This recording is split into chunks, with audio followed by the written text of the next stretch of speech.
Anda sedang menyaksikan Viral News bersama saya, Siska Mawaski.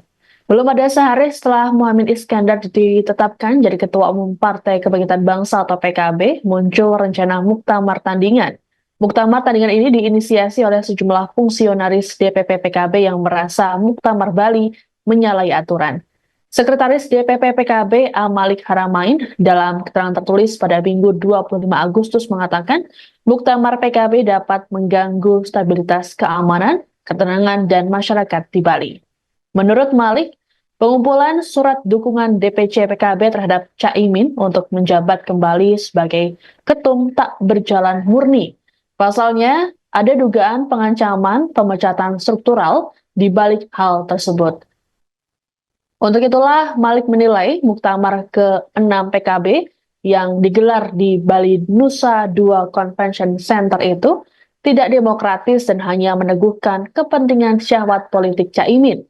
Terkait muktamar tandingan ini, ex-sekjen PKB Lukman Edi ditunjuk untuk mempersiapkannya. Adapun muktamar tandingan ini akan digelar di Jakarta pada 2 hingga 3 September mendatang. Rencananya, penyelenggara akan mengundang sejumlah kader dan tokoh yang tersisih selama kepengurusan PKB Muhaimin Iskandar. Mereka yakni Putri Presiden keempat RI Abdurrahman Wahid, Yedi Wahid, mantan Gubernur Jawa Timur Kofifa Indar Parawansa, dan mantan Menko Polhukam Mahfud MD.